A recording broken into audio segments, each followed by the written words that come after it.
Fala pessoal, sejam todos muito bem-vindos ao canal da Central de Concursos no YouTube. Eu sou Luiz Fernando Caldeira e este é o Central de Entrevistas. Hoje vamos falar sobre o concurso da Polícia Militar do Estado de São Paulo, que está com inscrições abertas para 2.700 vagas de soldado até o dia 27 de julho. Para falar sobre a importância dessa seleção, falar sobre a corporação, tirar várias dúvidas aí dos candidatos, eu trago aqui ao programa Central de Entrevistas o chefe da Seção de Gestão e Coordenação de Concurso da PM São Paulo, capitão Bruno Scalco, né, que está aqui com a gente já e vai aí esclarecer sobre muitas dúvidas aí que os concurseiros têm a respeito do concurso para soldado e também como é o trabalho ali dentro da corporação. Capitão, é um prazer tê-lo aqui no programa Central de Entrevistas. Muito obrigado por ter aceito o meu convite de participar aqui, de vir aqui falar com todo esse público aí que está aí realmente estava aguardando ansiosamente por a abertura desse concurso, que efetivamente já aconteceu. Bom, Luiz, primeiramente, uma boa tarde a todos, né? Agradecer mais uma vez a oportunidade, o seu contato, a toda a equipe da Central de Concursos, né? Aos nossos espectadores, né? Que estão acompanhando essa nossa entrevista.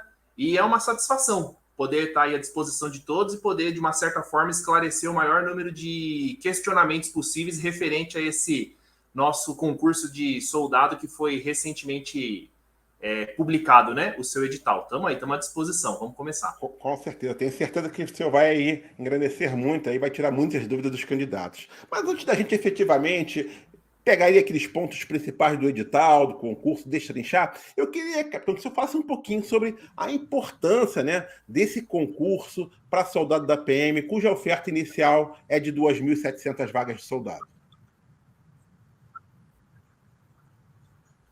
Certo. Bom, Luiz, esse concurso, ele é tão importante, né, como todos os outros que a gente sempre faz, né, sempre já realizou em anos anteriores, né, é óbvio que esse vem dentro de um cenário de algumas expectativas, né, de um cenário diferente frente a anos anteriores, né, então a gente é um dos, não o primeiro, né, mas passado aí o período da pandemia, 20, 21, né, pouquinho de 22, aí a gente vem retomando esse processo de realização de concursos dentro de um planejamento institucional, né, que é o plano de completamento de efetivo da instituição.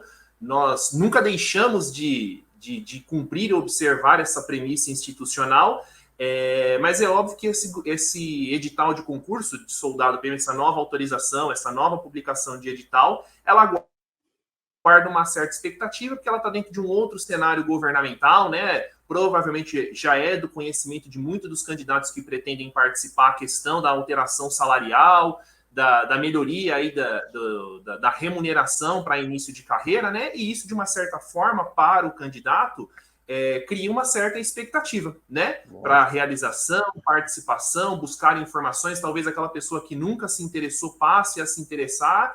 E por isso que essa nossa comunicação aqui através da live, da nossa entrevista aqui, né, ela se faz muito pertinente, né, porque é nesse momento que nós temos aqui uma grande ferramenta para estabelecer contato com esse nosso candidato, né, esse futuro candidato, quem quiçá futuro policial militar, e poder contribuir de uma certa forma para esclarecer todas as dúvidas que ele possa ter aí no transcorrer do processo seletivo. Com certeza. E, capitão, o secretário de Segurança Pública, né, Guilherme Derrite, ele tinha dado declarações, antes mesmo de sair o edital, desde o início do ano, né, que a PM atingiu o seu menor efetivo do século XXI, seria aproximadamente 80 mil soldados, né? E eu queria que você exatamente falasse um pouquinho sobre isso. Qual é hoje o efetivo da corporação? Qual é o número considerado ideal? Esse déficit aí é de mais ou menos 10 mil soldados, realmente, como o secretário havia dito? Sim, sim.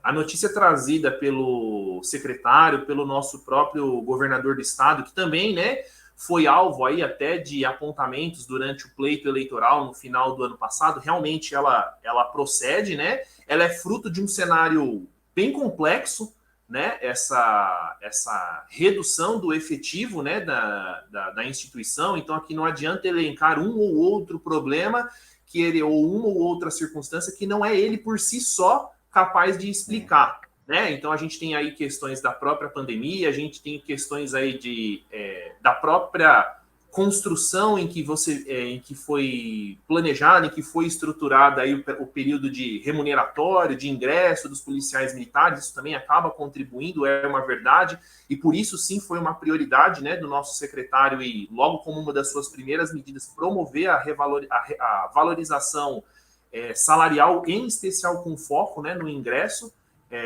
para a carreira. A gente não pode desconsiderar que dentro de um cenário em que nós vivemos atualmente, né, com repleto de ferramentas tecnológicas, onde o estímulo à iniciativa, ao empreendedorismo, né, ele é muito elevado. Então, por vezes, algumas pessoas se afastam, né, de carreiras que sempre foram mais tradicionais, consolidadas no meio do serviço público, né, carreira de um professor, de um policial, de um delegado de polícia, né? Então, às vezes, até no intuito de procurar uma outra alternativa, então, existe uma competitividade da própria carreira com a própria reinvenção do mercado de trabalho. E a gente está inserido como mais uma oportunidade aí, né, para o candidato, né?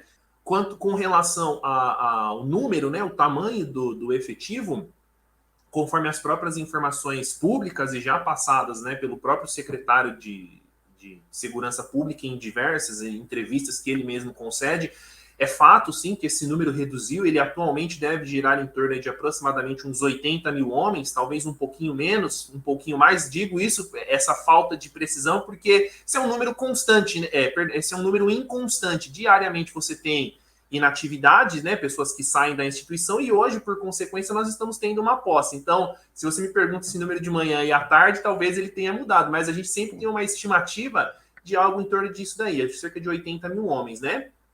E dentro desse cenário, nós estamos sempre trabalhando para promover esse completamento. Fato é, como eu disse, estamos realizando uma posse hoje, né, de um dos nossos editais que se encerrou recentemente, o edital número DP 1/321/22, um concurso que se iniciou lá no ano de 2022, né, no primeiro semestre de 2022, e está se encerrando agora, né, com posse aí de aproximadamente um pouco mais de 1.100 candidatos, né, aconteceu hoje no período da manhã da cidade de São Paulo, na zona norte da capital paulista, né, e a ideia nossa, com mais essa autorização em que nós estamos, que foi nos concedida pelo governo do estado, e a publicação de um novo edital, é sim trabalhar para sempre tornar esse número, essa expectativa, né, de redução de efetivo, vamos dizer assim, de claro institucional, né, que é a vaga não completada, dentro de um limite razoável, né, ou vamos dizer assim, se é que é possível utilizar essa palavra, aceitável, né,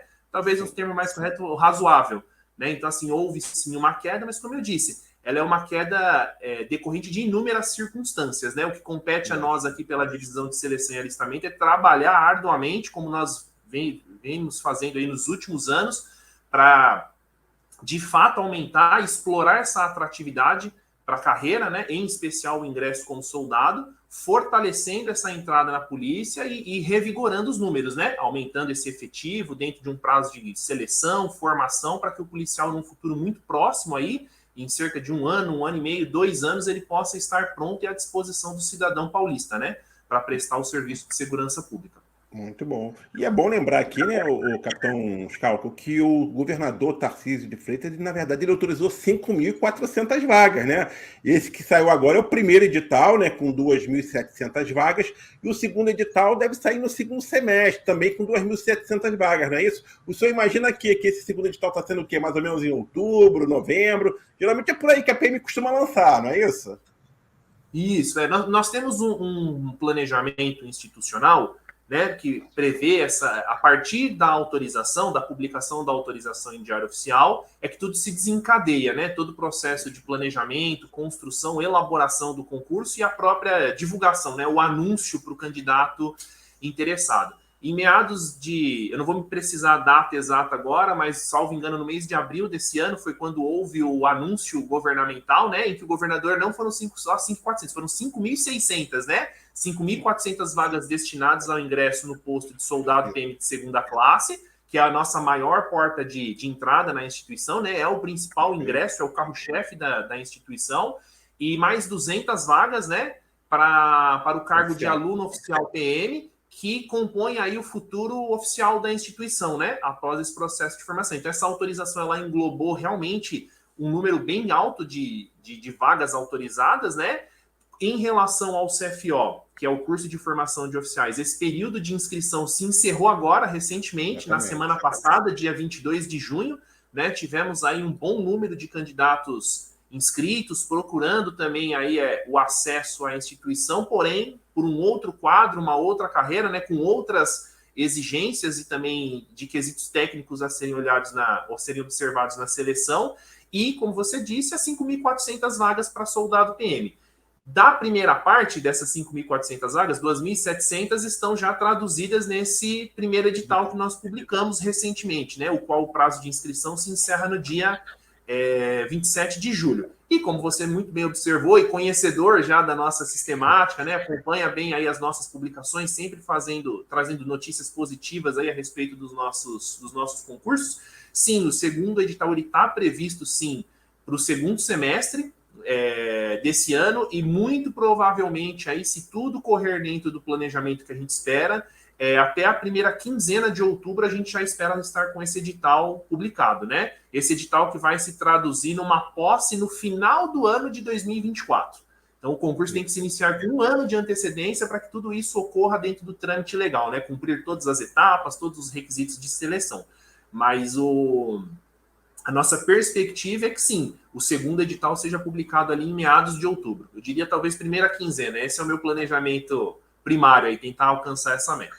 Com certeza. O senhor já adiantou aí há pouco, né, que houve esse reajuste, né, na remuneração do soldado da PM, né? Em outras carreiras também, mas a gente está falando aqui especificamente do soldado da PM, né? A remuneração pulou de R$ 3.875,27 para R$ 4.852,21, né? Aqui é um valor até bem considerável, né? Esse reajuste, a valorização dos agentes de segurança, né, que o governo vem promovendo, né, são dois atrativos a mais para quem vai participar desse novo concurso, não é mesmo, capitão? Sim, Luiz, esse é um dos, eu não vou dizer o principal, mas sim é um dos grandes atrativos, né? Assim como o próprio governador do estado e o nosso secretário de Segurança Pública já anunciam em diversas redes, em diversas entrevistas, né? Esse é o primeiro passo, né, de inúmeras ações de valorização que estão sendo adotadas em relação à carreira policial, seja no ingresso das praças, né, no cargo de soldado PM de segunda classe, quanto no ingresso para oficiais na condição de aluno oficial PM, né, onde vai ter o curso na Academia do Barro Branco, mas é só um primeiro passo.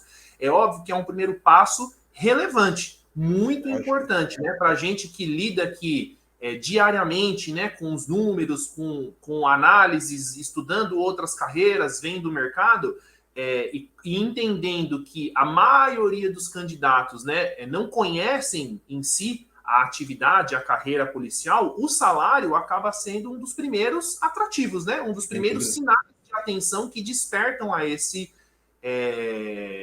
candidato, né? Como diriam os mais sábios, dinheiro não é tudo, né? Mas nesse caso, uma boa remuneração salarial é um grande chamariz, sim, é um dos grandes atrativos, né?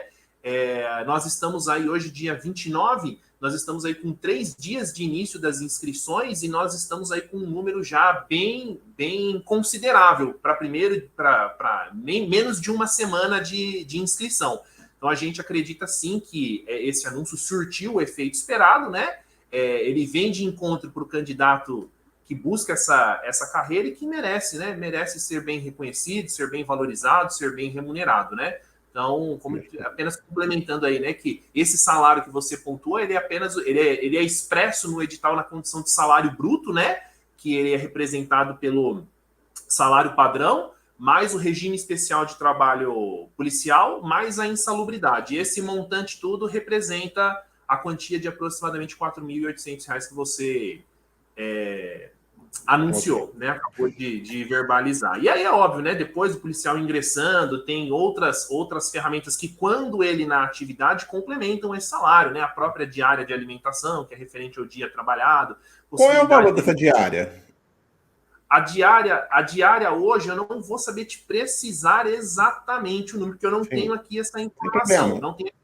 não tem aqui essa informação, mas assim, o que eu queria traduzir aqui para a pessoa que tem interesse, né? É só esse valor fechado? Não, esse valor, assim como ele é um valor bruto, passível aí às tributações, né? Imposto de renda, os seus respectivos pontos, mas ele também, após o ingresso, ele é acrescido de algumas outras variáveis, né? Que se somam nessa composição salarial, como a própria diária, o policial que faz a DGEM ou a delegada, que isso também se soma na sua remuneração salarial ao longo do tempo. Mas pensando assim, tecnicamente, para a gente que atua aqui, comparando com o mercado, né? Um salário para quem vem buscar a instituição com uma formação em nível médio, é sim um salário bem expressivo, bem representativo, e a gente acredita, né? Eu principalmente acredito que esse valor ele vai ser capaz sim de talvez até alavancar a competitividade entre os próprios candidatos, porque ele vai estimular uma maior procura pela carreira, com certeza.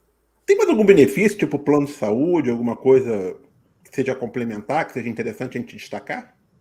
Tem sim. Na verdade, a Polícia Militar ela não trabalha, né, com a sistemática de plano de saúde, mas dentro da sua estrutura ela tem a composição de uma diretoria de saúde, né, onde o policial militar ele recebe aí assistência médico, odontológico, hospitalar, além de assistência psicossocial, né? Então é toda uma estrutura própria da Polícia Militar em que o policial militar, ao ingressar, né, esse candidato ao ingressar na instituição vai ter à disposição para poder utilizar, né, para consultas médicas, as consultas que a gente chama de eletivas, né, aquelas ambulatoriais, marcadas, agendadas, ou em casos emergenciais, o pronto-socorro, né, que fica localizado no Hospital da Polícia Militar. Além da assistência psicossocial, né, questão de parte de assistência psicológica, se assim for necessário, frente a algum evento traumático que o policial possa encontrar ao longo da sua carreira. Essa é uma outra faceta do processo de valorização da carreira, né? Existe aí... Sim.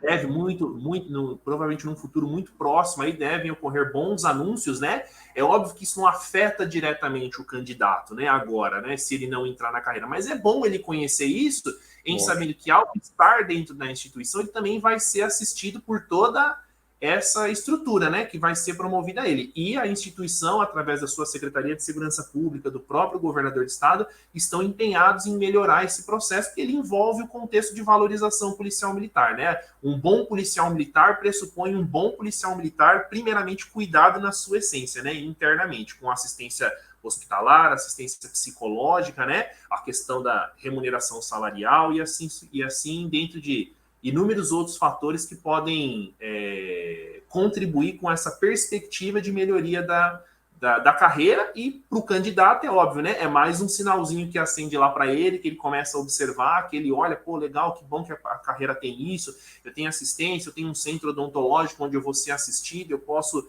ir lá me tratar e me cuidar. Então, além de toda essa questão salarial, existem esses componentes também. Muito bom. As inscrições do concurso, como já falamos aqui, né, estão abertas até o dia 27 de julho, né, por meio do site da Fundação Vunesp, que é a organizadora do concurso. Você quer dar alguma recomendação especial aí para os candidatos, para aqueles que pretendem participar dessa seleção, no que tange aí a questão das inscrições?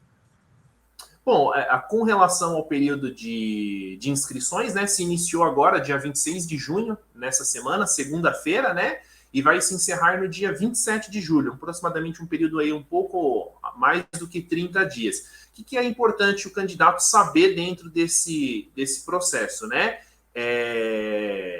Não deixar, né? A gente sempre orienta, não deixe para realizar a sua inscrição de última hora. Se você já o pode fazer, realize, execute, finalize todos os procedimentos de inscrição que são realizados pela plataforma, né? Pelo site da Fundação Vunesp, que foi a organizadora contratada para fazer a gestão desse processo agora na primeira fase do concurso, né, que é a etapa dos exames de conhecimentos, né? Lembrar ao candidato que não basta por si só se inscrever, né, preencher lá o formulário junto ao site da Fundação Vunesp, é preciso efetivar o pagamento da inscrição, que hoje está em R$ 65, né? Eu digo essa questão de efetivar o pagamento, porque isso vem bem no início do edital, bem no preâmbulo do edital, né, que a gente chama de requisitos de inscrição. Então, o candidato que se inscreve, porém não tem o boleto, né, a taxa de inscrição efetivada, paga, ele não tem a sua inscrição realizada. Né? Atentar para as formas em que ele pode realizar esse pagamento, né, para não incorrer, às vezes, em um processamento bancário que vai ser estornado ou devolvido, e aí ele acha que efetivou o pagamento e depois não efetivou, e isso gera um problema maior para ele. Então, quanto mais tempo ele se organizar, se preparar para realizar essa inscrição de forma bem cautelosa, em resumo, né, realizar essa inscrição de forma cautelosa, efetivar o pagamento e acompanhar os atos de edital, né, porque muito em breve, aí, após o fechamento das inscrições, já saem as listas de divulgação com locais de prova, ver se seu nome está lá, o que aconteceu, não. Então, a gente acaba recebendo algumas dúvidas após esse período, alguns contatos por e-mail, telefone, ou até candidatos que vêm aqui presencialmente à nossa administração, tirar dúvidas, né, de saber, olha, eu fiz a inscrição e aí quando a gente vê, não, você preencheu a ficha, mas você não pagou o boleto, né, a taxa de inscrição. Sem o boleto, você não está inscrito. Olha, eu fiz o pagamento, mas o banco... Olha, você fez o pagamento dentro de uma forma que não está prevista no edital. Dentro dessa forma, o banco vai te devolver o dinheiro e você não tem a sua inscrição efetivada. Então, tomar esse cuidado, né? Atentar também para critério de idade, né? A previsão legal editalícia, né? De 17 a 30 anos, né? Lembrando que essa é uma faixa considerada dentro do período das inscrições, né? Atentar também no preenchimento da ficha de inscrição, né? A gente sempre reforça isso em especial aqui nos nossos contatos, né? A condição dos candidatos que querem pleitear o sistema da pontuação diferenciada, né? Que é um acréscimo percentual na nota final dos exames de conhecimentos para os candidatos que se declaram pretos, pardos, indígenas, né? Isso não é uma inovação da Polícia Militar, isso decorre de lei. É uma previsão legal, ela está transcrita no edital, toda a sua regulamentação, o que deve ser feito e realizado pelo candidato para que ele possa ter direito a essa informação. Esse ano nós tomamos até um reforço um pouco maior, um chamamento, né, nessa questão em que quando o candidato estiver realizando o preenchimento da ficha e ele assim optar por fazer o preenchimento da solicitação do sistema de pontuação diferenciada, ele vai ser obrigado a assistir um vídeo antes de avançar no preenchimento dessa ficha de inscrição, para que, de fato, ele entenda todas as condições a qual ele será submetido, para então poder participar do sistema de pontuação e ter essa nota final acrescida no seu desempenho, lá da prova escrita. Em resumo, seriam essas as principais orientações, né? A gente tem aí uma questão pontual, né, do acréscimo aí do número de locais de exames, né? Mas eu acredito que a gente possa desenvolver isso um pouquinho mais. Falar isso daqui a pouquinho, exatamente. Eu queria só reforçar essa questão do limite da idade, né? Porque sempre surge muita dúvida de candidatos, né? O senhor já falou aqui,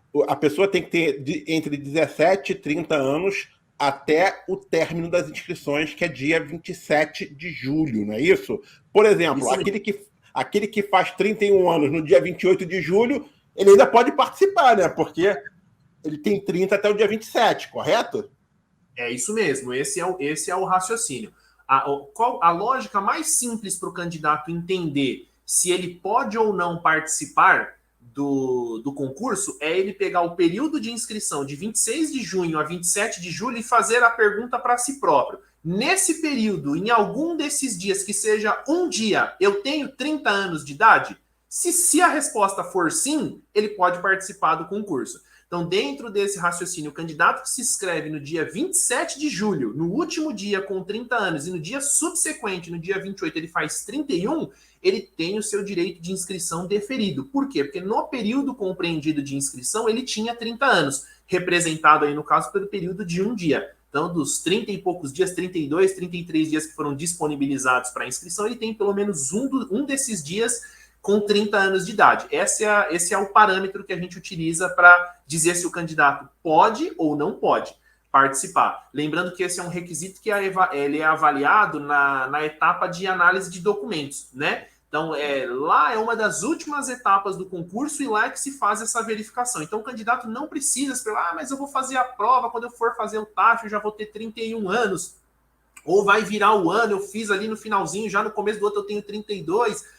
Não se preocupe, você se inscreveu dentro do período da inscrição, você tinha 30 anos, pelo menos um dia com 30 anos de idade? Se sim, fique tranquilo, a sua inscrição não vai ser indeferida, você vai poder participar normalmente, aí compete ao candidato para avançar dentro do concurso, do certame, né, passar nas demais etapas. Tá? Lembrando que esse vale... Desculpa Desculpa, interromper, né, que o mesmo vale para a garotada, né? Que tem aí 16 anos e vai fazer 17 ali durante o período de inscrição. Eles vão poder participar, nem que seja no último dia. É isso aí, né? Ah, eu vou completar 17 anos no último dia de inscrição. Pode fazer a inscrição, que também não tem problema. Para esse candidato mais novo, a gente só faz uma observação, né? Embora a lei de ingresso da Polícia Militar ela estabeleça como idade mínima de ingresso 17 anos, um dos requisitos para posse no cargo de soldado PM de segunda classe é o fato ou a necessidade do candidato ser habilitado, né, da categoria B ou entre a categoria B ou E, né? Pode ser lá motorista de carro, micro-ônibus, caminhão, caminhão de carga, caminhões com capacidades maiores, né? A gente chama de categoria Bravo até a categoria Eco, né? E para esse candidato que completa 17 anos, a gente sabe que por vezes ele só vai poder iniciar o processo de formação, né, em autoescola quando ele completar 18 anos. Então, esse cálculo ele precisa ter em mente. Olha, eu vou completar 17 anos, mas até o término do concurso eu completo 18, consigo iniciar esse processo de formação de condutores para ter a minha CNH, porque senão, por vezes, ele vai se inscrever, passa em tudo, e aí lá na posse ele não vai poder tomar posse, porque ele não cumpre o requisito para posse, que é ter a habilitação, né? A CNH, e aí, por conta de uma imposição legal, ele não tem a idade mínima para poder iniciar um processo de formação de condutores. E aí surge uma outra dúvida muito comum, né? No edital diz que tem que ter carteira de habilitação. Aquela carteira provisória, né, que a gente chama aí de permissão, né, que é aquela que a gente tem no primeiro ano, ela é aceita pela PM? Sim, ela é aceita. O que vale em regra, nesse caso, é o registro, né? Ele tem que ter um número de registro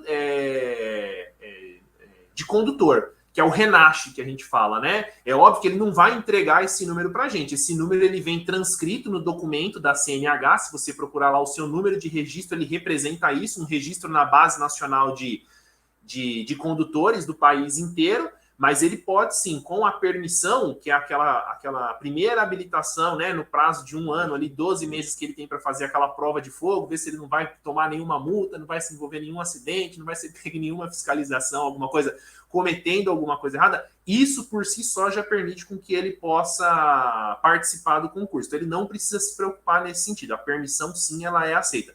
Até porque a permissão ela já traz uma categoria de habilitação, né? Ou a categoria B, que é para veículos automotores, categoria C, D, assim sucessivamente.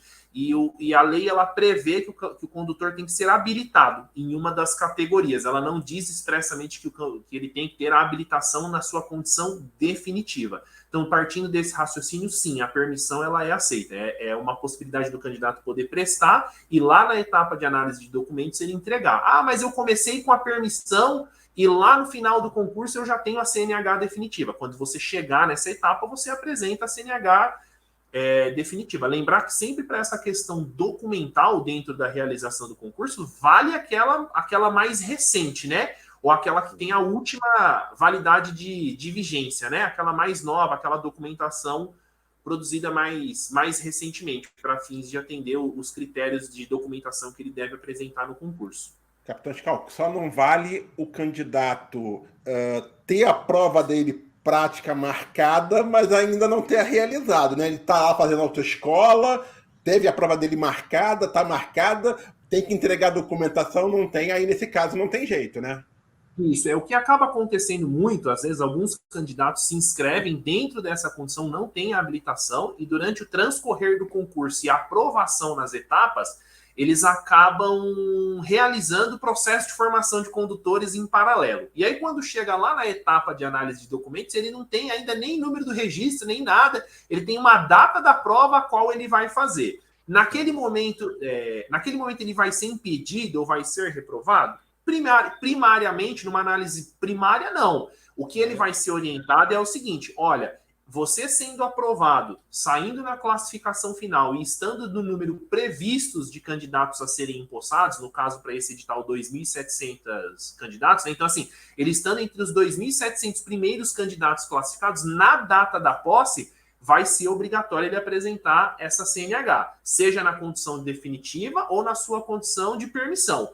não vai adiantar ele chegar e falar assim, olha, eu ainda vou fazer a prova. Fazer a prova significa que ele ainda não é habilitado, ele ainda não tem aquele número de registro que eu comentei contigo. Já teve casos, a gente já viu aqui situações até do candidato, olha, eu sou habilitado, mas eu não tenho a versão física do expediente, né, CNH. Hoje a gente já tem um aplicativo, né, a carteira de trânsito digital, então na data da posse a gente faz a conferência, o candidato apresenta porque é um documento válido, é oficial, a gente tem acesso à base de registro, né, de condutores e a gente consegue verificar se o número que está sendo produzido naquele aplicativo, aquela informação, confere se de fato o candidato já é habilitado, seja na sua condição definitiva ou ainda em caráter de permissão, mas muito bem observado, né? Isso é recorrente, acontece demais, né? O candidato marca, olha, só tenho canhoto aqui que eu vou fazer as minhas aulas, eu tenho a prova marcada, eu já fiz, mas eu não sei se eu estou aprovado. O que vale para a Polícia Militar é a CNH, tem que ter o número do registro. Então, você vai precisar providenciar. Nossa equipe orienta isso, né? Na etapa, durante ao longo de todo o concurso, o candidato é alertado a essa situação de que ele vai ter que providenciar. Então é uma coisa que, olha, lá na frente eu já sei, acho que eu vou passar, vai dar certa prova, já se preocupa com esse detalhe, porque isso aí é requisito de posse. Se você não tem esse documento, você não toma posse, mesmo estando aprovado em todas as etapas. Muito bom. A questão de tatuagem é aquela questão. Hoje em dia é aceito, né? Desde que não seja, essa tatuagem não seja ofensiva, discriminatória, faça apologia a drogas e coisas do gênero, não é isso? Isso, é isso mesmo. Com relação a essa condição, não houve nenhuma alteração, né? Não existe restrição quanto à localização da tatuagem, se ela é visível ou não, com o fardamento ou sem o fardamento, ou em qual região do corpo ela está localizada. Ela é alvo de análise durante a etapa dos exames de saúde, durante a inspeção geral, né, que é feita com o candidato, e o critério de análise dela é dentro desse espectro, né? Ela não pode ser um ato atentatório contra a instituição, contra os valores éticos, morais, contra a hierarquia e a disciplina. Tem toda uma previsão legal que está registrada no edital, logo no comecinho dele ali, né, das condições de realização das etapas, em que o candidato vai poder verificar essa circunstância também. Mas eu tenho tatuagem, posso prestar? Sim, pode. O juízo que você tem que fazer é essa análise, né? Se a tatuagem que você fez aí num passado distante ou próximo, ela tem essa capacidade de ferir aqueles valores que estão transcritos, né, no edital de concurso, que nada mais é uma transcrição da lei de ingresso da Polícia Militar. É um trecho que é tirado da lei e é colocado exatamente dentro do edital. Às vezes o candidato ele fala, mas a Polícia Militar fica colocando essas coisas, inventando. Não, pessoal, nada é inventado no edital. Tudo que está no edital, ele tem uma fundamentação técnica e legal para estar ali consignado, né? Então o candidato tem que atentar, assim, a essa questão. Recentemente, assim, eu acho que é algo já até meio que consolidado nos últimos anos, né? A gente não tem muitos problemas em relação a essa questão de tatuagem, mais até candidatos que porventura acreditam que possam ser inaptados, né, por conta da simbologia que a sua tatuagem representa. Se ele realmente está muito interessado em participar e quer concorrer, ele dá um jeito de fazer algum tipo de procedimento para extrair aquela tatuagem. Mas é um critério, né? A gente tem que analisar, tem que reforçar para que o candidato não chegue aqui e seja pego de surpresa de forma desavisada. Essa é uma informação que está no edital e ele tem que sim prestar atenção a ela. Perfeito. Capitão Schalco, a carga de trabalho do soldado, ela é cumprida em regime de escala, não é isso? Qual é esse regime? O regime de trabalho do policial militar como um todo, né, ele representa uma das frações pela qual ele recebe o seu salário. Então, é o regime especial de trabalho policial. Em regra, tá? Em regra, é um regime composto por 40 horas semanais, distribuídas em várias formas de regimes de cumprimento. Uma escala de 12 por 36, um expediente administrativo, uma escala de 24 por 48 horas, né?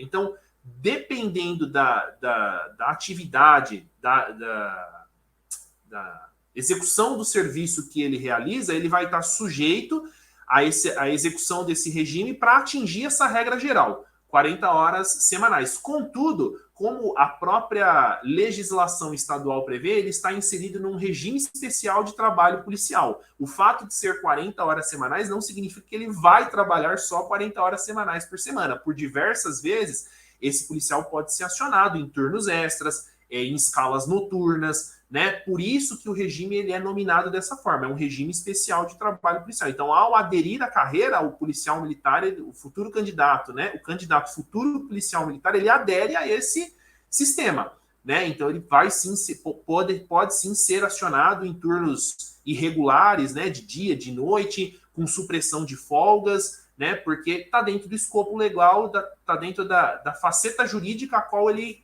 concordou participar ao adentrar no concurso. Mas se a gente pudesse dar assim, uma regra geral para o candidato, é em torno de 40 horas semanais, né, com os regimes de escala. O soldado, via de regra, ele inicia o seu serviço na atividade operacional, então muito provavelmente ele vai estar sujeito a uma escala de 12 por 36. Né, trabalhar 12 horas, folgando 36 horas. Mas é bom ele ter em mente essa informação que eu estou passando, né? No sentido de que é um turno de serviço que pode ser irregular. Né? Às vezes o candidato faz uma analogia com a iniciativa privada. Né? E a nossa carreira ela não é uma carreira, ela é uma carreira de Estado e por vezes ela diverge muito, né? No que se refere aí a alguns critérios da iniciativa privada. Entre elas, a questão da jornada de trabalho e o regime de horário a qual ele pode ser submetido. Às vezes, até sem prévio aviso, por uma emergência, por um acionamento de plano de chamada, ele vai ter que estar pronto e à disposição para responder ao serviço institucional. Há alguns estados, como por exemplo o Rio de Janeiro, né, em que o soldado ele pode trabalhar em seus dias de folga, né, e para isso ele recebe, digamos, um adicional. Isso acontece também na PM de São Paulo? Aqui essa possibilidade do policial militar trabalhar no seu horário de folga ela é representada pela atividade delegada ou pela jornada especial de trabalho, que é a DGEM. Né? Então existe sim essa possibilidade, ela tem uma regulamentação institucional própria que limita número de horas, quantidade de dias, até porque nenhum ser humano é feito só de trabalho diariamente. Né? Você tem que ter uma compensação orgânica, você precisa descansar. Então, existem alguns regulamentos, inclusive disciplinares, né? A conduta do policial militar, ser disciplinado, ser assíduo, ela é um pressuposto para que ele possa se inscrever nessa atividade de forma voluntária e poder cumprir essa escala, vamos dizer assim, extra no seu horário de folga. Então, é um extra regulamentado por meio dessas duas, hoje institucionalmente, por meio dessas duas atividades. A DGEM, que já é popularmente conhecida, e a atividade delegada, que são convênios com os municípios, né? Aí tem município que tem, município que não tem, e o valor entre uma e outra eu não vou saber te precisar hoje de forma concreta, exata, não tem esse número aqui pronto para te passar. Mas existem alguns municípios, algumas pequenas diferenças aí, em relação à remuneração, tal. A DGEM não, como ela é do Estado, ela é padronizada, o valor de pagamento, né? Mas assim, pode existe uma ordem de grandeza que o senhor possa falar, pelo menos uns R$300, pelo menos a diária, o senhor lembra mais ou menos quanto é que é? R$200? Não vou conseguir me recordar. Eu lembro o total de execuções que você pode realizar mensalmente, né? No máximo 10 atividades extras aí, seja em torno de atividade de DGEM ou delegado. Se você for considerar um regime de trabalho de 12 por 36 numa escala de 30 dias, de um mês de 30 dias, ele trabalha um dia sim e um dia não. Então ele vai trabalhar em tese 15 dias e folgar outros 15 dias. Desses 15 dias de folga, ele em tese pode no máximo ocupar até 10 dias para poder fazer essa atividade extra em horário de folga. Não quer dizer que ele vá conseguir, tá? Porque existem por regiões de inscrição, por número de vagas, né? Tem regras internas, né? Tudo como eu te contei, tudo isso é observado. A partir do momento que ele se inscreve, ele adere voluntariamente, existe uma análise prévia desse pedido de inscrição para verificar se ele pode ou não participar dessa atividade extra, visando às vezes até a sua compensação orgânica. Olha, o policial está perto do limite, não, essa escala não vai ser autorizada para ele. É importante ele descansar também. Né? Então, existe sim essa regulamentação. Sim. Perfeito. A grande novidade desse concurso para soldado da PM é que os locais de aplicação de prova da primeira etapa, né, que é a prova objetiva e a redação, passaram de 11, se eu não me engano, para 51 cidades, incluindo aí capitais das 5 regiões do país, né?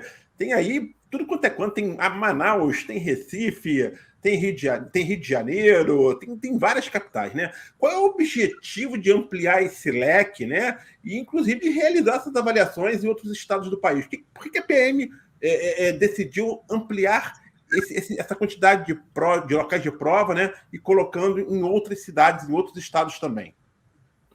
Bom, Luiz, essa decisão, né, ou essa ampliação do número de locais de prova é uma coisa que já vem sendo amadurecida há um tempo, né, dentro da sessão a qual eu cuido. A gente faz análise, a gente estuda outros concursos, a gente verifica presenças, faltas, motivações do porquê que o candidato vem ou deixa de vir a uma etapa, mas assim, de forma bem objetiva, ela visa atender dois critérios básicos, né? E por que eu estou colocando assim de forma bem clara, né? Porque quando saiu o edital, né, a gente acaba vendo vídeos, a gente acompanha canais, a gente assiste, vê algumas repercussões aí, algumas falas, né? No meu entendimento, a análise geral que eu fiz foi de que foi uma boa notícia, né? Os candidatos parecem que entenderam o espírito da coisa, né? Mas a gente também viu pessoas tecendo críticas, e o problema não é tecer críticas, nós somos totalmente abertos aí a argumentações, mas precisa fazer uma crítica conhecendo os fatores, né? Para poder apontar uma eventual racionalidade naquela exposição da sua argumentação. E aí, dentro desse cenário que eu quero pontuar os dois critérios, né? Basicamente, dentro de um monitoramento de dados que a gente faz passo a passo em cada edital que é aberto e que é analisado, a gente consegue verificar nos concursos da instituição, em especial de soldado PM, um acréscimo, né, um aumento do número de faltas no dia de realização dos exames de conhecimento.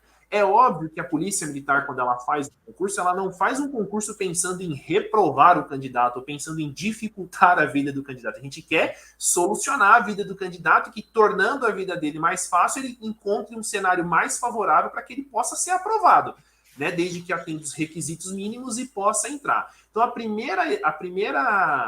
primeiro objetivo a ser alcançado com essa ampliação do número de vagas foi o quê? Atenuar o número de faltas no dia da realização da prova escrita, do exame de conhecimento. Partindo do raciocínio em que nós tínhamos 11 locais de aplicação, que muitos desses candidatos vinham de longas distâncias do Brasil para realizar a prova, né? Dentro de um cenário, por vezes, de crise econômica, de dificuldade de deslocamento, levar o local de prova mais próximo ao candidato permite com que ele, no mínimo, tenha a possibilidade de realizar a etapa dos exames de conhecimento, poder prestar, né? Muitos candidatos, por vezes, se inscreviam, gastavam lá um recurso financeiro para fazer a inscrição e no dia de fazer a prova ele não conseguia, porque ele não conseguia se deslocar. Não conseguia pegar um transporte, um ônibus, uma passagem aérea, que dependendo da região do Brasil da qual o candidato vai ser, tem o seu relativo custo para o candidato.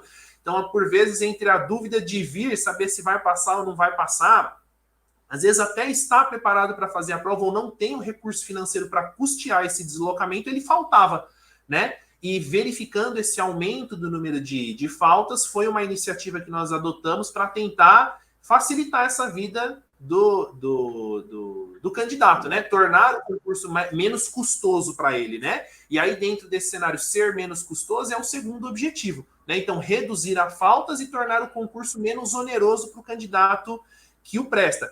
Embora a maioria das publicações que eu acompanhei, vídeos que eu assisti, né, até de forma despretensiosa, sem qualquer tipo, para verificar realmente o que estava sendo analisado, falado ali nas redes sociais ou em matérias publicitárias, em jornais, sites, a maioria aí acabou focando apenas nessa expansão para outros estados, o que chama, assim, bastante atenção, mas ela vem dentro desse raciocínio, né, de levar a realização do exame mais próximo ao candidato, pensando numa diminuição da falta dele, que ele não falte na prova e, por consequência, tornar o concurso mais barato para ele, né, em que ele não vai precisar realizar grandes distâncias. Mas uma coisa que foi tão importante quanto essa expansão para outros estados foi a ampliação dos locais de prova no próprio estado de São Paulo, né, em que nós saímos aí de 14 capitais de outros estados, mas, salvo engano, 37 locais no estado de São Paulo, né? Então nós tínhamos 11 polos aplicadores, foi feito um estudo minucioso, detalhado de perfil de inscrição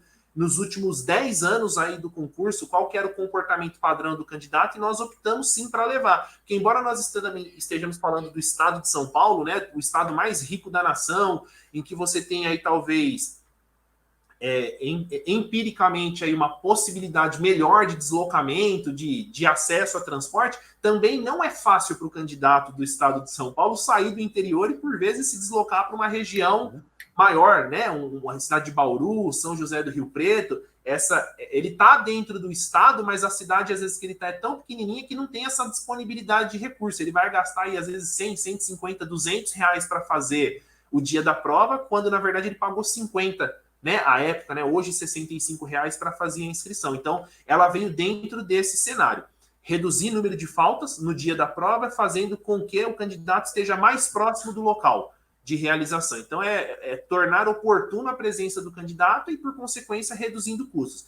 É óbvio que quando a gente amplia os locais de prova, por consequência, o número de inscrições aumenta, né? Então, não foi também uma situação feita por casuísmo. Os objetivos principais eram esses 2 pontos, mas a gente acredita que isso também vai alavancar o número de inscrições. Mas a gente espera que não só alavanque o número de inscrições, mas que o fenômeno principal que a gente estava observando, que é diminuir o número de faltas no dia da prova, ele se materialize, porque a realização da prova está mais perto do domicílio desse candidato. Então esse é o principal foco e esse é o principal objetivo. Só para te dar uma notícia prévia aqui, em 3 dias de inscrição, que nós estamos hoje, né, dia 29, nós já temos inscritos em todos os 51 locais de provas. Sinal de que nós não estávamos tão errados naquilo que nós estávamos pensando, enxergando e estudando nos dados que a gente estava vendo.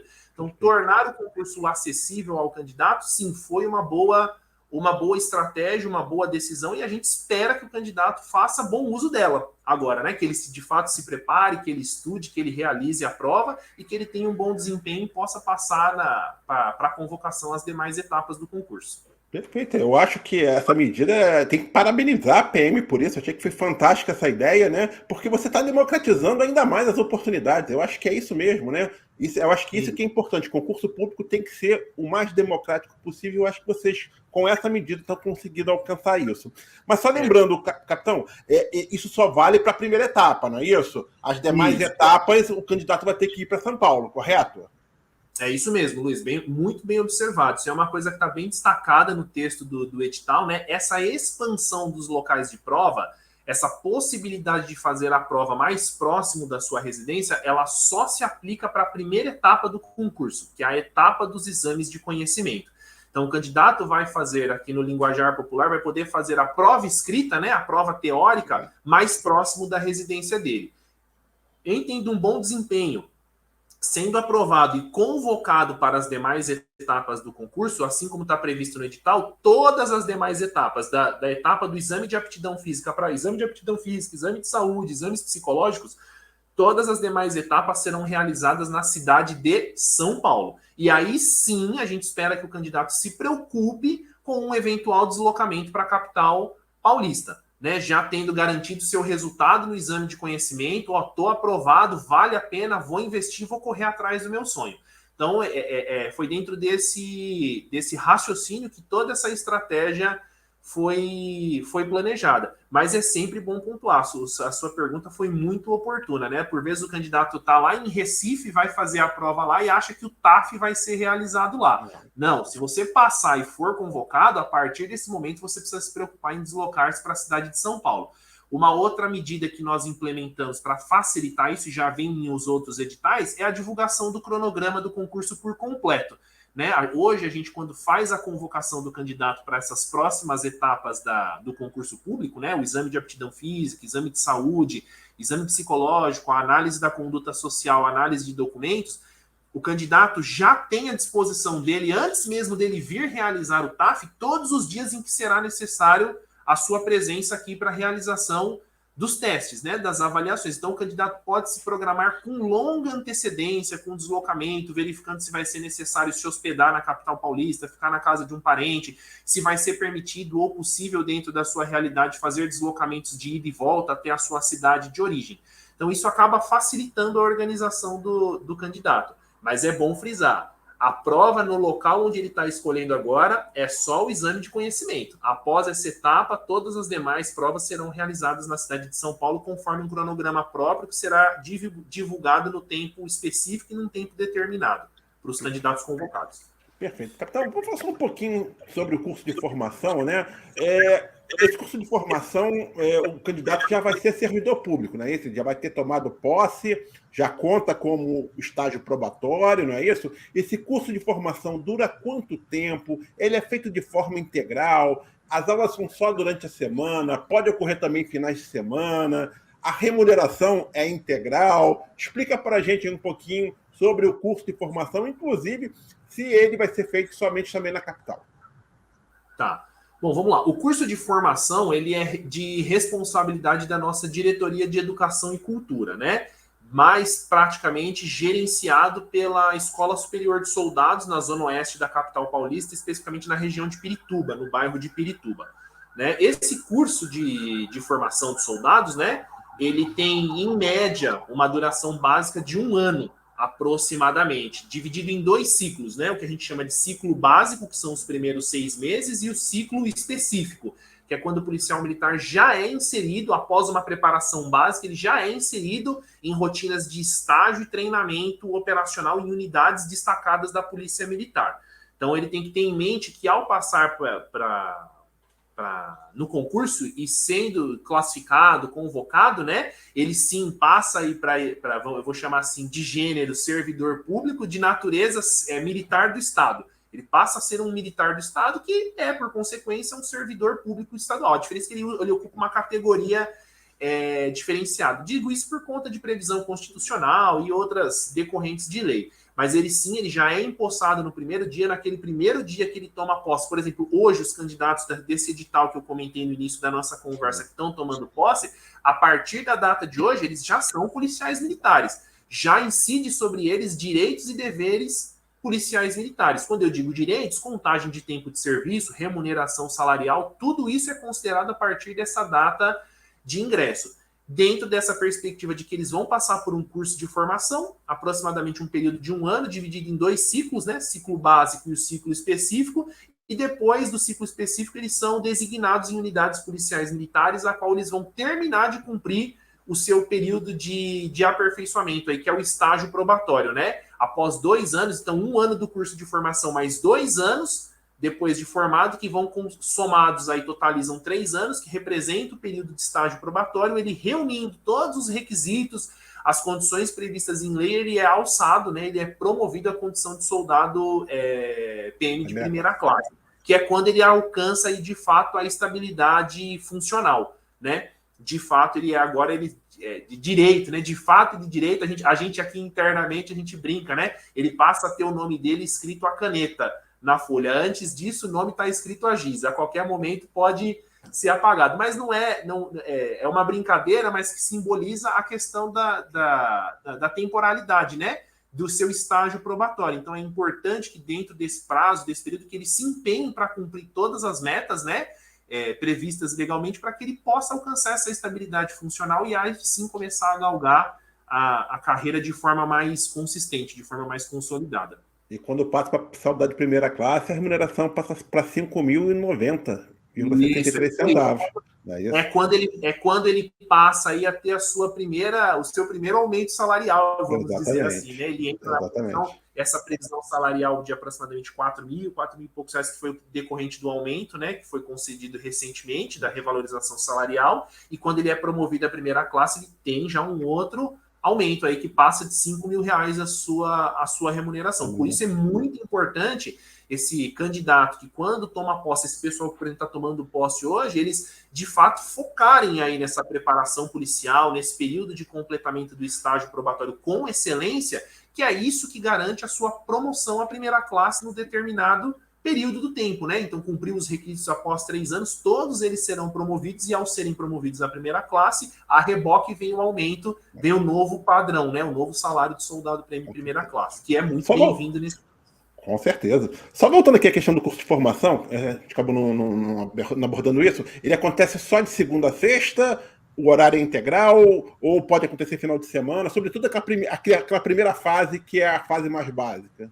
Tá, vamos lá. O curso como eu falei, né, o curso de formação ele é gerenciado pela Diretoria de Educação e Cultura e operacionalizado pela Escola Superior de Soldados. A Escola Superior de Soldados, hoje, fisicamente, ela fica sediada na capital de São Paulo, na Zona Oeste, no bairro de Pirituba. Isso significa que os candidatos vão fazer a escola de formação só aqui em São Paulo? Eu respondo da seguinte forma: pode ser que sim, pode ser que não. Isso depende de um planejamento estratégico institucional. Se vai ser pertinente e oportuno, por exemplo, a Escola Superior de Soldado gerenciar, que a gente chama de núcleos de formação descentralizados, né? Que são escolas que são abertas para a formação e preparação desses futuros policiais em cidades do interior. Quando isso geralmente acontece?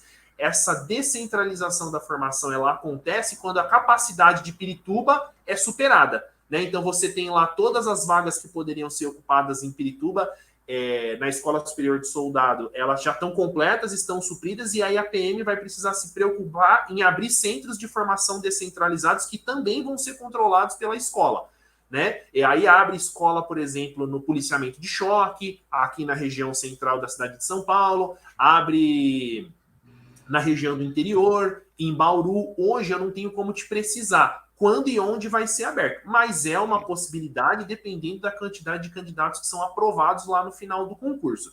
Lembrando que, independente de estar em regiões distintas de formação, a formação é a mesma. 1 ano, ciclo básico, ciclo específico, escolhe a vaga, vai trabalhar, vai fazer o estágio, volta, cumpre o estágio probatório e depois é promovido à primeira classe. Então, assim, é uma possibilidade. O que eu orientaria para o candidato, né, nesse momento? Que ele não se inscreva no concurso preocupando-se com isso, né? Ele tem que entender que uma das premissas ou uma das condições de ser militar do Estado é a sua condição de mobilidade funcional, né? O militar do Estado tem que estar à disposição do Estado aonde o Estado precisar, ainda que em estágio de formação. Então é isso que traz essa possibilidade dele poder fazer uma escola de formação no interior, por exemplo, ou na Baixada Santista, na sede do Comando de Policiamento do Interior 6, o CPI 6, né, ter uma escola de formação lá. Talvez o que vem à cabeça do candidato é a perguntar, mas como que eu vou saber se eu posso, se eu não posso escolher? Isso é pré-determinado de acordo com a classificação que ele tem no concurso, né? Então, no concurso de ingresso, aquelas 2.700 vagas é um ranqueamento, onde o primeiro escolhe a vaga onde ele quer fazer a escola de formação, de acordo com os núcleos que são abertos, onde ele pode estudar ou não, e o último acaba sendo escolhido, né? Vai ficar com a vaga que sobrar e vai ter que fazer o curso de formação lá. Mas eu para que ele não se preocupe muito com isso agora. Deixe para se preocupar com isso, porque isso aí, na verdade, vai ser uma realização do sonho. Onde ele vai fazer a escola, pouco vai importar. Ele vai ter a mesma assistência, a mesma qualidade educacional, de formação e de preparo para exercer a atividade, independentemente do local onde ele for fazer a formação dele. Isso eu posso asseverar. E qual é a carga horária do curso? A carga horária, ela agora você me pegou aqui de cabeça, porque assim, ela salvo engano, aí mais de 2.000, 3.000 horas. Eu não vou ter essa informação, mas é uma carga horária bem extensa, bem completa, pautada numa formação técnica policial, né? Então, aula de tiro, aula de procedimentos operacionais, aula de educação física, aula de defesa pessoal, a própria parte de legislação, né? Tanto a legislação interna administrativa quanto a legislação jurídica, né? Então, Código Processual Penal, Código Penal Militar, Código Penal, Direito Civil, uma carga bem pesada, né? Porque o policial militar ele vai ser um operador da lei. Então, para ser um operador da lei, ele precisa conhecer a lei. E toda a parte relativa aí, né, à formação de policiamento comunitário, né?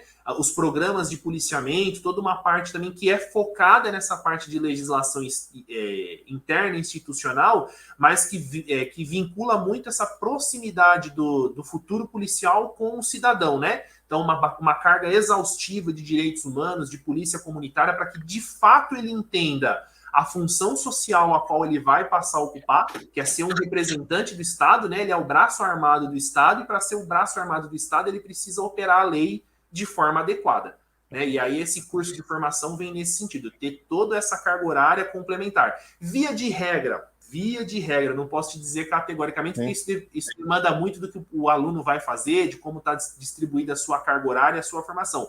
Mas é um curso que é operacionalizado, executado de segunda a sexta-feira, com regimes de liberação de turno escolar, para o policial poder ir para casa. Tem lá, às vezes, uma punição disciplinar escolar, porque ele cometeu uma falta, vai ficar lá para refletir sobre aquilo que ele fez de errado, né? Dentro do seu processo de formação, é da natureza das escolas de formação militar. Né? Mas, perfeito, em regra, é um turno que se opera assim de segunda a sexta-feira. Mas, como eu falei, ele tá, mesmo sendo aluno, ele está sujeito àquele regime especial de trabalho. Pode ter uma atividade ao sábado? Pode. Pode ter uma escala no domingo? Pode. Isso pode fazer com que ele não vá para casa durante esse período? Pode. Então, ele tem que estar preparado para essa condição, porque essa vai ser a futura profissão dele. Perfeito. A gente já vai finalizar aqui a nossa entrevista, mas antes a pergunta que eu queria fazer é a seguinte: a lotação também ocorre de acordo com a nota que for obtida ao final do curso de formação? Aqueles com as maiores notas no curso de formação vão ter a possibilidade de serem lotados mais perto de casa, ou onde tiverem interesse? Sim, após o curso de formação, né? Esse curso de formação ele é feito de acordo com a turma. Dentro da turma você tem um novo ranqueamento de acordo com as notas que eles tiram nessa parte de formação específica, né? Então a prova de direito penal vai ter uma nota, de direito civil vai ter outra. Isso é somado, é expresso numa média geral do aluno, e esse aluno vai ser ranqueado. E aí o primeiro vai poder escolher a unidade onde ele vai trabalhar de acordo com as opções administrativas que a Polícia Militar vai abrir para ele, né, escolher. Então precisa lembrar o seguinte: olha, eu sou o primeiro do curso de formação, eu vou trabalhar do lado da minha casa? Não necessariamente. Se tiver a vaga para você escolher lá, muito bem, parabéns, escolha ela. Se não tiver, significa que naquele momento, após o seu curso de formação, a Polícia Militar não precisa de você ali naquele momento. Você vai escolher dentro de um hall, de um estudo, né, que é um estudo de movimentação, de planejamento institucional, onde o policial vai ocupar essa vaga. Mas, após cumprir o estágio probatório, o policial militar a qualquer tempo vai poder pleitear uma movimentação para a região onde ele mora. Né? Então, é bom ele ter em mente, porque principalmente as pessoas que não conhecem a natureza da atividade militar acabam se surpreendendo, né, por um desconhecimento. Então, assim, quanto mais informação a gente puder trazer, alertar sobre essa condição da carreira, né, a qual ele está aderindo voluntariamente, para ele poder tomar a melhor decisão possível aí, né, em relação a esse processo de inscrição no concurso, formação, que ele vai poder fazer posteriormente, né? Lembrando que todo esse processo, a gente está adiantando etapas, né? Lá na frente ele vai ter orientação específica para isso, vai ter lá a vaga que pode, que não pode escolher, né? Agora, brincando aqui entre nós, né? Tem que focar na fazer inscrição, o primeiro passo é estudar e passar no exame de conhecimento para que ele possa ter essa possibilidade de lá na frente escolher onde ele vai poder trabalhar. Exatamente. Para a gente finalizar então aqui, Capitão Schalke, eu queria que você deixasse uma mensagem final para todos aqueles que vão participar desse concurso para soldado da PM. Bom, primeiramente agradecer, né, a escuta, por estarem prestigiando aí a entrevista, né, com a atenção possível. Dizer que a Polícia Militar do Estado de São Paulo, através da sua diretoria de pessoal, mais especificamente a sua divisão de seleção e alistamento, está à disposição de todos os candidatos ou ainda de futuros candidatos que queiram tirar dúvidas, seja de forma online, remota ou aqui presencialmente. Então a gente pede para que façam contatos aí conosco, tirem as suas dúvidas, né? Desejar aí nesse período aí, a prova está prevista para o mês de setembro, né? Então, desejar nesse espaço de tempo aí uma boa preparação, que os candidatos tenham calma, possam estudar com afinco, que de fato contemplem uma preparação global, né? Lembrando que a seleção ela é formada de um processo de avaliação física, de um exame de saúde, então uma boa leitura do edital, compreender todos os requisitos no qual ele vai ser avaliado e poder se preparar para eles é a melhor estratégia que o candidato pode adotar agora, né? Entender o cenário no qual ele vai se submeter e os requisitos que serão solicitados para ele é o que o torna diferenciado dentro desse processo, né? E aí ele vai entender como ele tem que se preparar, como ele tem que estudar, né? E, por fim, desejar uma boa sorte a todos, né? Que essa iniciativa aí que nós estamos trazendo de ampliação do concurso, das vagas, né? Da possibilidade de prestação dos exames de conhecimento em outros estados, de fato se traduza numa possibilidade de melhor decisão, solução para o candidato, em especial esses que estão mais distantes da capital paulista, seja em outro estado ou no interior do estado de São Paulo, que ele enxergue isso como uma possibilidade. A Polícia Militar está levando essa possibilidade até você. O restante compete a você. Se estudar, preparar, passar na prova e estar à disposição aqui da nossa administração seletiva para que a gente possa executar todos os processos a contento, né? Lembrando que esse é um concurso que ele tem uma previsão, uma estimativa de término mais ou menos aí em maio, junho do ano que vem, maio, junho de 2024, né? Então, se tudo der certo, após todo esse trâmite seletivo de etapas a serem superadas, eu espero encontrar a maioria dos senhores aqui conosco, aqui, né? Do lado de cá, envergando a nossa farda, a nossa gloriosa farda cinza bandeirante. A Polícia Militar precisa de bons profissionais que queiram proteger o cidadão, prestar um bom serviço, e a Polícia Militar está sempre em busca desses, né? A gente vai estar sempre aí selecionando os mais capacitados, tá bom? Essa é a palavra aí que eu tenho para deixar e ficamos à disposição aí, como sempre. Capitão Scalco, quero agradecer muito sua participação aqui no Central de Entrevistas, por ter dado total transparência ao concurso da PM, né? Não só agora, né? Mas antes mesmo da divulgação do edital, né? A PM e o senhor sempre tiveram aí à disposição, antecipando informações para que os interessados já pudessem iniciar os seus estudos. Então, muito obrigado mesmo aí por tudo, em especial hoje aqui por essa entrevista. Muito obrigado, Luiz. A gente agradece mais uma vez e ficamos à disposição aí. Os candidatos que precisarem, o pessoal da Central aí é sempre muito bem-vindo. Precisando, estaremos à disposição, tá bom? Um grande abraço a todos e uma boa tarde. Um grande abraço para o senhor, obrigado mais uma vez. E eu vou ficando também por aqui, mas antes de ir embora, peço que você dê o seu like nesse vídeo, caso tenha gostado, que compartilhe essa entrevista aí com seus amigos que também pretendem fazer o concurso, né, para soldado da PM. E se você ainda não é inscrito no canal da Central de Concurso no YouTube, aproveite para fazer isso agora mesmo, imediatamente. Ative lá o sininho para você ser notificado sempre que um conteúdo novo for ao ar. Fora isso, acompanhe as nossas redes sociais, a seção de notícias do site da Central e o podcast Central do Concurseiro. Um grande abraço a todos e até a próxima, gente. Valeu!